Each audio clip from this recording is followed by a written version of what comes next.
The programs normally scheduled at this time will not be presented tonight, so we may bring you the following NBC special.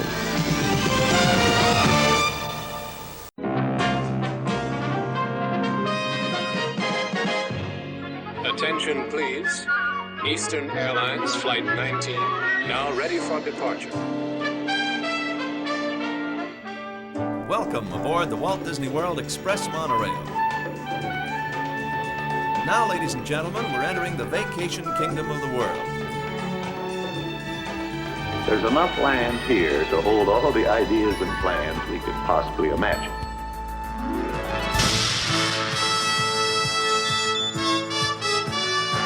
We call it Epcot. Will be our experimental prototype city of tomorrow.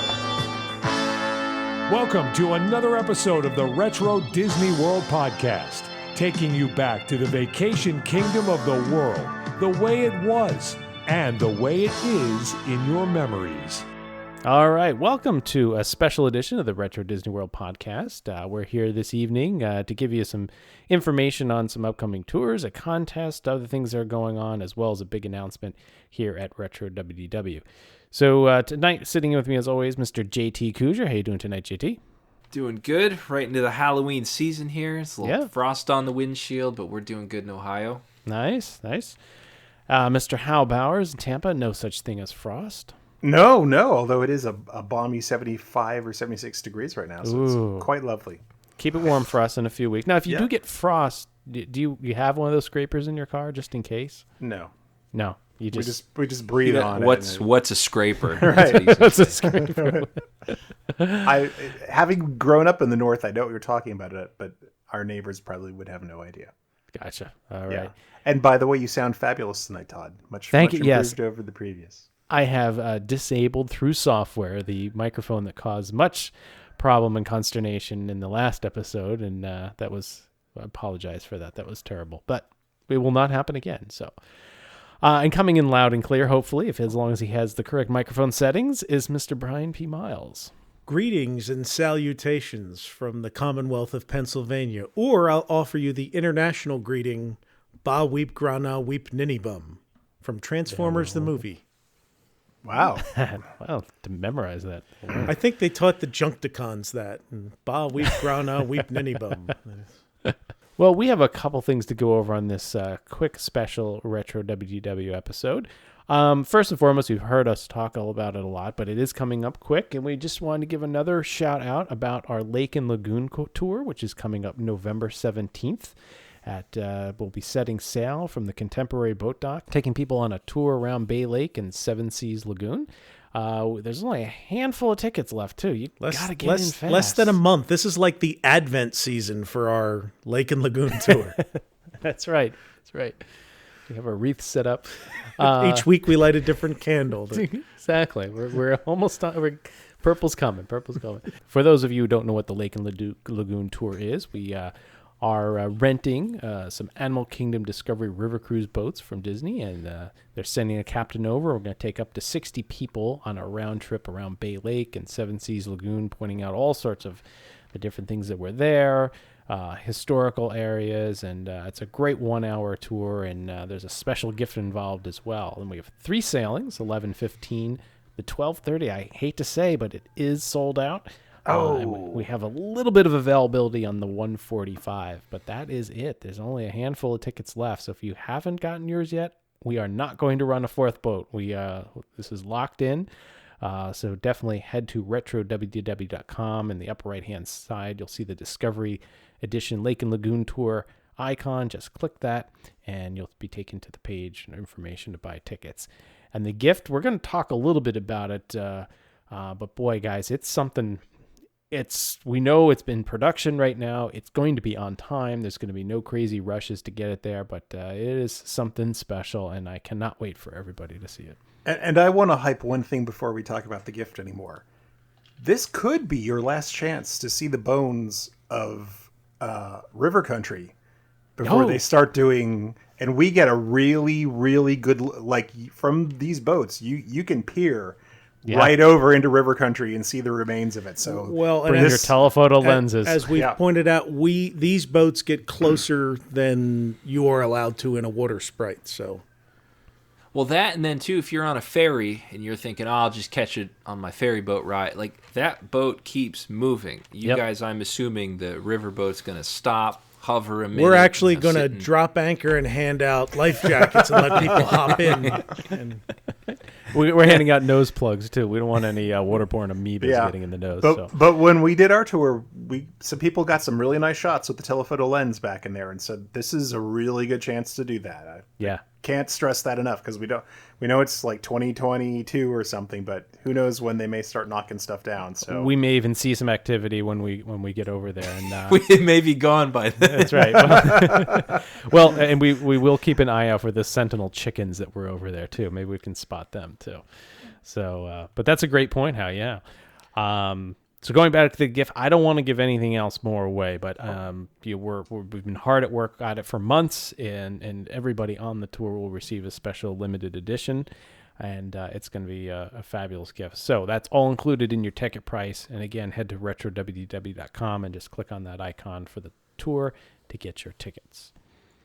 All right, now, guys, we have the tour that ends in the evening. I'm sorry, that ends in the afternoon there, around 3 p.m. But we did want to give listeners who aren't on the tour or maybe attending D23 a chance to come visit us and meet with us, meet and greet, so to speak, at the Outer Rim Lounge. So, Brian, why don't you tell them a little bit about what we've got ideas there? Well, it involves two of our favorite things. The first is libations and concoctions. I think Hal might even recommend a libation or two for folks. Yeah, who want to. We'll have some classic beverages, some recipes available, and we'll see what we can get the bartender to make us. Yeah, we might pull some old monorail bar drink concoctions and things like that to enjoy with people. And the second is just getting to hang out and talk to people, because we don't get to do that a lot. The nice thing about these D23 weekends is that a lot of people who listen to our shows and talk to us on Twitter and Facebook and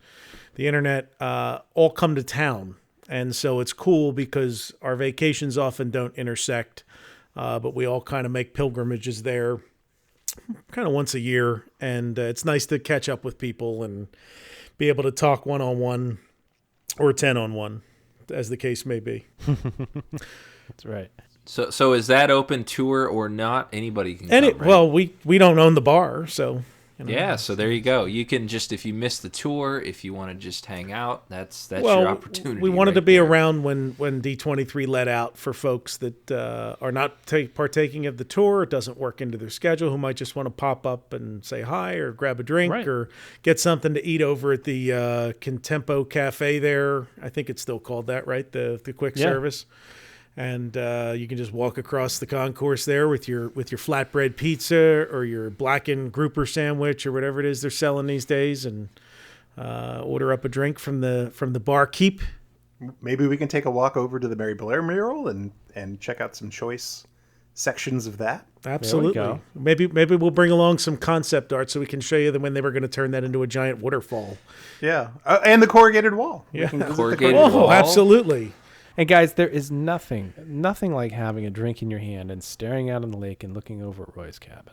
That's true. Right? Yes, that is true. It has the best view of Roy's cabin in all of the vacation kingdom. So I like to sit there and stand next to somebody looking out upon all of that landscape and imagine how many vacation club resorts and high-end hotels I could put where, There we go. It's like a giant risk board for you, right? Private homes on Riles Island, things like that. So for those of you who'd like to join us at the lounge, that's going to be at the Outer Rim Lounge at the Contemporary Resort. That's November 17th, 2018, from 4:30 to 6 p.m. And I think we'll be wearing our Retro WDW collared shirts, won't we, guys? Oh, that's true. I forgot about those. Yeah, you can't forget about those. We had those made last time with the nice embroidered logo on the left breast. So, but we'll have that.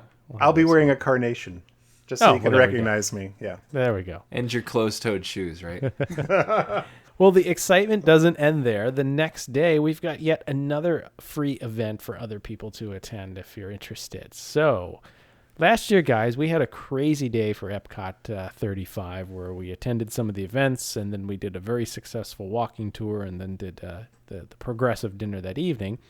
But let's talk a little bit about the walking tour, because we'd like to do that and offer that again to our friends and followers out there. So we have we're going to start the walking tour of Epcot at 11:30 a.m. in front of the Spaceship Earth fountain. And why don't you, all of us did the tour, but I know you know some of the spots a little better than all of us, but why don't you give a little overview of what people can expect on the walking tour? So we're gonna kick it off. We're gonna head over to the after we talk about the fountain a little bit. We're gonna head over to the former WorldKey information system location next to guest services. We'll take a stop in guest services and talk about how that used to be Communicore. We'll probably take a stroll around back, show you where Horizons used to be and where the existing sidewalk work is, where it ends and where Horizons used to be. Take a stroll past the former location of the satellite dishes that were in the back of the Future Choice Theater. Roll around, and then I believe Todd will probably tell us a little bit about the ticker, the news ticker that used to run around the building. And then we'll probably saunter over to Journey into Imagination and talk about some things over there. And who knows? I mean, we're open to... I have some other ideas, other things we can slip in there. Those are just some of the highlights. There's just something in my imagination that's stuck in concrete I want to show people. Yes. So yeah. We're going to nice. Remember when we got yelled at for showing people that last time? Yeah, we'll have to be a little more. Depends on how many people we have in tow this time. This is Future World only, right? Yeah, there's a couple. I think we can point out a couple things from World Showcase, but there's not a lot. I mean, there's bathroom changes and things, but there's not a lot that's gone from World Showcase to talk about. The World Showcase has been, everything's there, and they've simply added things. Right. There isn't a whole lot of, you can do fascinating tours of World Showcase pointing out design choices and things like that, but it's not really, we'll leave that to Disney for now. Exactly. So there's a lot of neat things that we're going to stop off and talk. And now that we've done our Communicore episodes, I think maybe we'll spend a little more time pointing out where, maybe we'll even take a quick stroll through Club Cool and see if we can hear the haunting echoes of the remainder of Expo Robotics that used to be there. So there's a lot of neat historical aspects we can come through. So, and maybe how we can point out where you wrote those letters, where you dropped those letters off years ago at Epcot Outreach, right? Oh yeah, for sure. And actually, Brian and I were conspiring. We're gonna have a duel. Oh yeah. So there's two mailboxes, one in Future World East and one in Future World West. So we're gonna make postcards and drop them in the box at the same time, and we're gonna see which one reaches Brian's house first. There you go. Yes. I have a little interesting bit of current trivia. Do you know where to buy stamps at Epcot if you needed to? I had to do this once. Once, like recently? Yeah, it was a couple of, I don't know, 4 or 5 years ago. Once. I did it once. It used to be more common in most of the major gift shops you could buy them. I know you can still buy them at all the hotel gift shops. Right. Because I frequently do that because I still send postcards. But my guess would be the camera store. It wasn't the camera store. I would say Mouse Gear, since they probably sell postcards. No, I had to go to Art of Disney. All right, I was close. Yeah, you had the you were by area. Yes, you did. So again, if anybody wants to join us on our Epcot walking tour, that is free. Join us in front of Spaceship Earth at the fountain at 11:30 a.m. And that's November 18th, 2018. We also can point out some interesting aspects about Spaceship Earth and just what is behind that silver mirrored column, too. So we'll reveal those on the tour.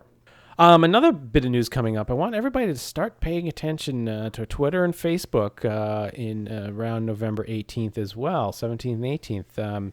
We're going to announce something, and we're going to announce a contest that's going to run all the way through January. So it's tied into something that we've talked about here tonight, and you'll all be revealed. So make sure if you want to enter and partake in that contest, keep an eye on our Twitter, Facebook, and websites around November 17th and 18th, 2018. So I think you'll have a fun time with it. All right, guys, and the last thing we need to talk about tonight, we have some rather large changes happening here at RetroWDW, and we're kind of stepping into a new era. And we've graduated in microphones, right? We use better recording software. We actually have things that hold the microphones for us, right? That's all been done, and we've let the people go who used to hold them for us, and now we have instruments to do that. Exactly. Exactly. Their arms used to get tired after 2 hours of holding it in front of our mouths. Post-production is still done in-house. We have not offshored anything or farmed it out yet. But what we do want to talk about a little bit is the formation of the Lake Buena Vista Historical Society. Say what? You say what? What is that? Who runs that? So I'm going to let Brian talk a little about this. He and I and everybody here came up with this idea, and we have put it together. And what you'll find after we tell you a little bit about it's going to be able to allow us to bring more things to you in a different fashion, in a different way. So, Brian, why don't you tell everybody a little bit about what we've established and how it benefits everybody? Well, I think it's fair to talk about how RetroWDW started very briefly, which was a passion project of yours. Restoring your own personal film, movie film, and pictures from your many trips as a kid to Disney World, and it's grown from that. Your idea was the podcast, and you approached Hal and JT and I separately. None of us knew each other before this, just from online, and that was actually this month is our 4th or 5th anniversary. Fourth year. Four years. Yeah, we started in 2014. It was October. October of 2014, I think, is when we recorded our pilot episode. Yep. So yeah, we've been at this for 4 years and 42 plus special episodes. And the website has grown, and we've got this 9,000 image slide library and photograph library, and I don't know how many films we're at now, but it's countless hours of film and video, right? And but the crux of it from our end is that I think we've spent. I mean, it's certainly thousands of dollars, but it may be tens of thousands of dollars by the end of what we've done. And we put on an Epcot 35 event I think we're all very proud of, and we've done a couple of these other tours, and there's been a lot. We've come a very long way. And earlier this year, right around the new year, we began talking about where this goes, because some other fairly notable podcasts have sunset since we started. Ones that had, we thought a wide listener base, and our listener base has grown into the thousands every month. And I think that gobsmacks all four of us. Certainly. I don't even like listening to us talk, but there's people out there that do, and we've really enjoyed it. So anyway, it was really more of a long range strategic discussion of kind of what we want to accomplish. And a lot of people who've started podcasts either do it because they just love to talk about Disney World today and things that they miss from the past, and certainly that's kind of where we started. A lot of other people do them as a component of a larger part of Disney in their life. And some people have moved there and wanted to make their love for Disney a way that they earn a living. And there are people who've developed websites and travel services and all kinds of stuff to do that. There are others who want to take that passion and turn it into a supplemental income for themselves, and have gotten into the business of creating original artwork for T-shirts or candles or other trinkets and stuff that they sell to people, and it's it's a neat thing that people enjoy, and they get to put a little cash in their pocket.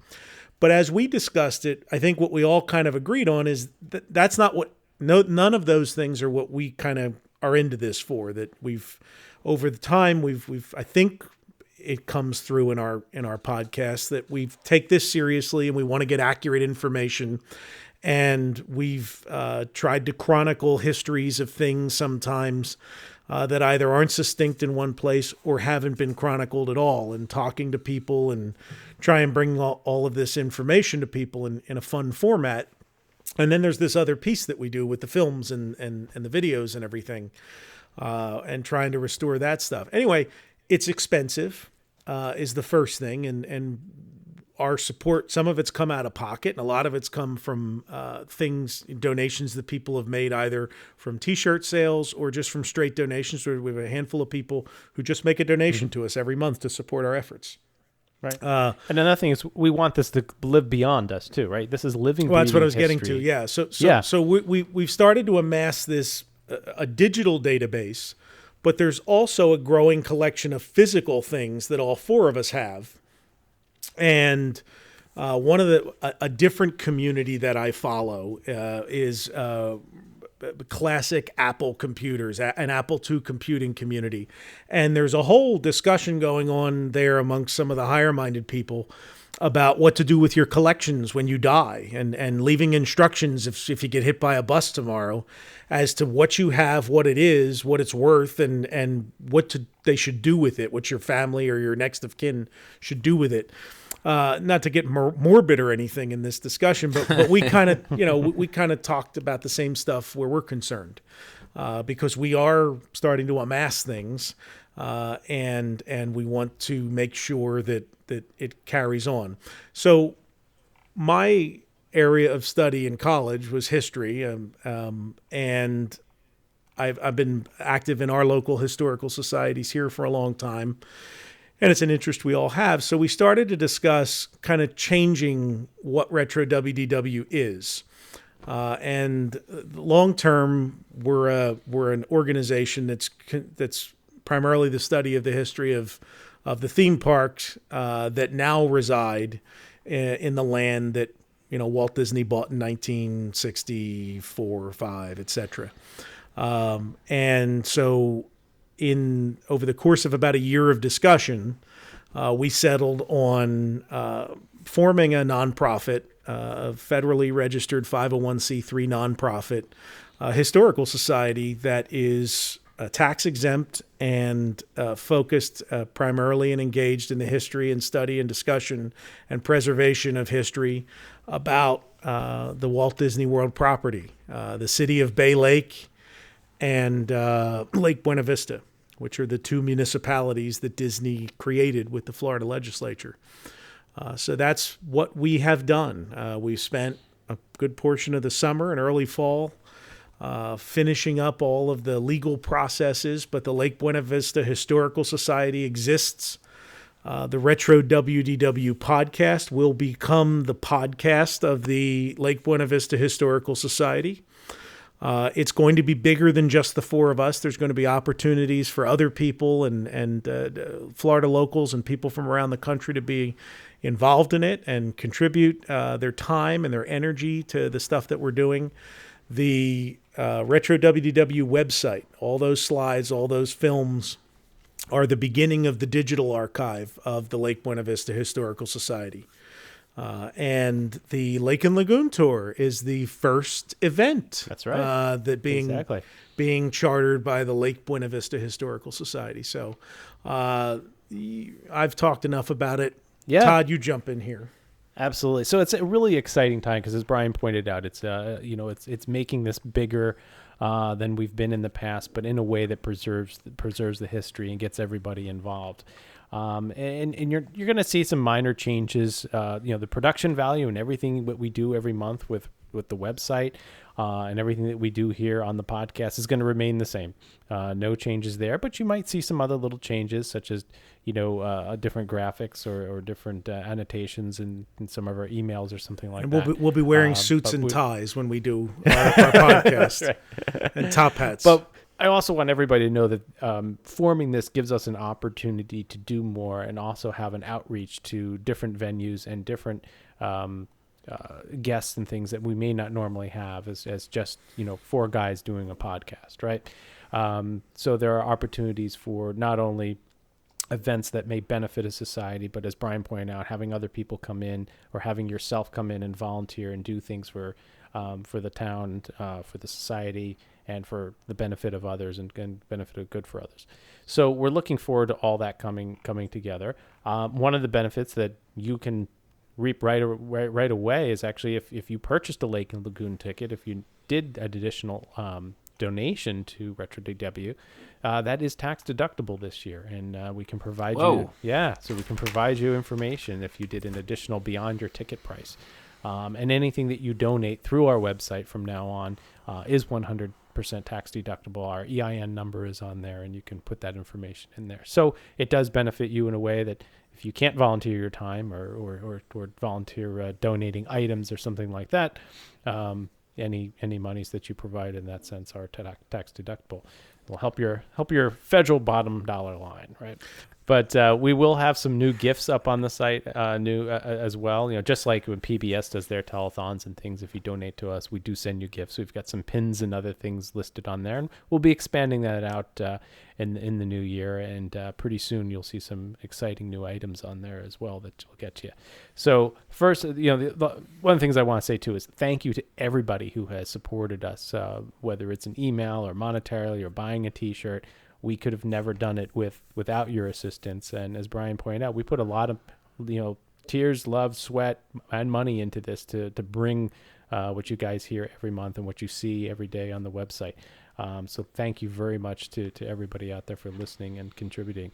And I really think, how JT, Brian, I think we've got something here. I'm so happy and so excited to move into this next era with it. And as I, hinted earlier, this is also to preserve this history. So when you and I and the four of us say, hey, we're done doing RetroWDW podcasts and we have to pass that baton, we know that we'll go into good hands and survive ourselves. I think it's really cool. It takes it to me like more than just, Todd reaching out and saying, hey, I need people to write stories about your memories, to a legitimate archive, like a and not just a digital archive. I mean, it's, we have all these random talks, and obviously some of it's pie in the sky, some of it's really exciting, potentially things, but it's cool to make it more than just a, website where we just randomly post something. So yeah, JT, you're right. And one of the projects that we have is that we found that we have all this great audio and there's no way for us to search it. So one of the projects that we might be working on in the coming future is to transcribe all these episodes so that it becomes searchable not only for ourselves but for anybody else doing research, because the history has been put down. Yeah, we just talked about this a few weeks ago. We have at this point edited episodes. There's over 80 hours of recorded audio, and we really don't have an index. So part of what happens is we talk, and when we're talking about preparing for an episode and saying, well, didn't we talk about that on that episode about River Country or that episode? And then somebody has to go back and scan through the episode and like, did we? We have to go back. It would be much easier. A pie in the sky idea is eventually to get to a point where everything, even if it's not transcribed, we at least have an index of the things we talk about on each episode and kind of a marker to know where to go to look.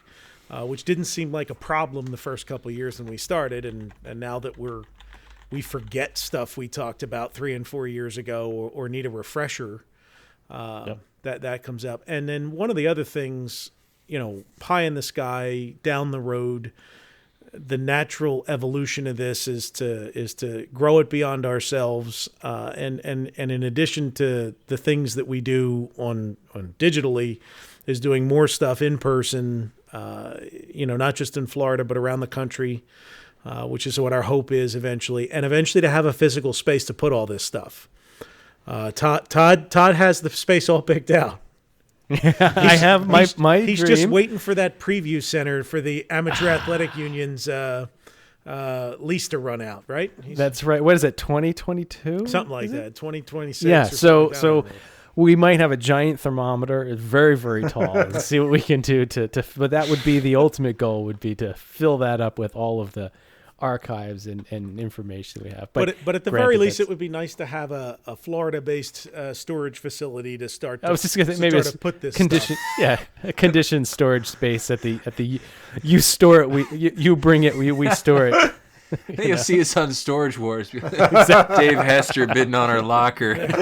No, the best thing to do would be to buy some like $8,000 50-acre plot of land in Nowheresville, Florida, and just build our stockade on there.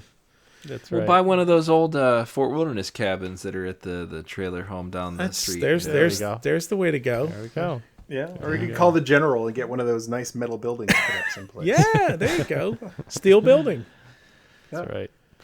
Well, I think that this is just great. I mean, I don't think 4 years ago we ever would have thought would have gotten here, but it's really because of the listeners and everyone's such positive reaction to what we're doing that I think it really helped push all this forward. We've all talked about why we're doing this. You know, for some of us, for me, it was like I had all this information that I've been sitting on for 30 years and I just wanted to start to get it out. And I think this is a great logical extension of that. And I think it's nice, you know, the people that have been generous enough to donate to us in the past and continue to donate to us, for that to be something that's tax deductible is fantastic. And, you know, I think that even if people have personal collections that, you know, we have a gentleman who gave us some Who Wants to Be a Millionaire Play It stuff. Yep. Simply because like his wife is like, we need to get rid of this, and he agreed. And you know, that could be a tax deductible donation as well. So and we have talked to people who were involved in concept and construction who have things in their personal collections that, you know, we've talked to them. They don't know what to do with it when, you know, they like to have it up on the shelf now, but, you know, eventually people start clearing it out. And I think we all, while it's cool to see this stuff out there when it all goes up to auction, it's also a little disappointing, I think, sometimes when you see these massive collections get broken up. Not that I'm saying people will give us massive collections in the future. I don't expect that. But it would be nice to have places for them to donate this stuff where they know it's not going to be sold to the highest bidder and end up in somebody's movie room. You know, nor will it be hidden, you know, in a vault somewhere, where no one gets to see it either. You know, for 50 years.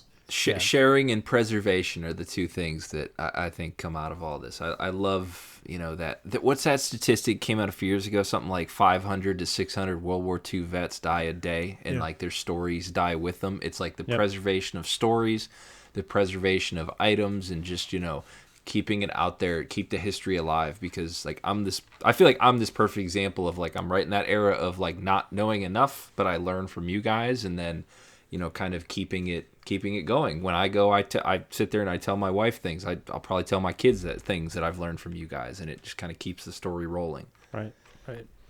So it's going to definitely be an exciting time with this. But again, I want to reassure all of our listeners that everything you hear that we put out is going to remain the same. Except Brian's going to have a little different spiel on his way out soon, so we'll change that up. Well, a little bit. We're all going to get instead of polo shirts, we're all going to get those corduroy blazers with the patches on the shoulders. And now that we're gold jacket, green jackets, we're just going to stand there and we're all going to smoke pipes as we talk to you, and very, very high-mindedly. Yes, that's right. I want Glenn Campbell colors. That's what I want. There we go. So if you'd like to read our mission statement and check everything out that we've put together, you can go to lbvhistory.org, and that's where the Lake Buena Vista Historical Society website is. Our information and some support links there to make a donation. And as always, you can donate directly from the RetroWDW.com website as well. But I'm going to give them all an insider tip. Don't donate yet. Wait till you get stuff for it. Just sit tight for about a month. Yep. Sit tight. So, all right. Well, again, a big thank you to all of our listeners for listening over the years. We're looking forward to many more coming up, and we will be back next month on another big day, November 18th. Woo! Hey, guys, catching a theme here. 17th and 18th is big. We've mentioned a contest. We've got our walking tours. We've got our Lake and Lagoon tour, and we're releasing a podcast on that day. It is the big day because it is Mickey's birthday, and we will be taking you back to Mickey's birthday land / Starland / one other name that not a lot of people remember too. So we'll talk about that. All right. So guys, anything else to say before we end this for this quick special edition? Happy Halloween, everybody. Don't eat too much candy. And with that, Brian, take us out. Follow Todd McCartney and RetroWDW on Twitter, Instagram, and Facebook at RetroWDW. For all things Retro Disney World, including exclusive merchandise, visit us on the web at RetroWDW.com. On Twitter, follow our web designer Jason Bartell of Deepwater Studios at JasonDWS. our announcer Andre Gardner at Andre Gardner, and follow our hosts Hal Bowers on Twitter and Instagram at GoAwayGreen, and on the web at kingdomofmemories.com. For JT Kujar on Twitter at LS1JT, on YouTube at Rubber City Motoring, and on the web at rubbercitymotoring.com.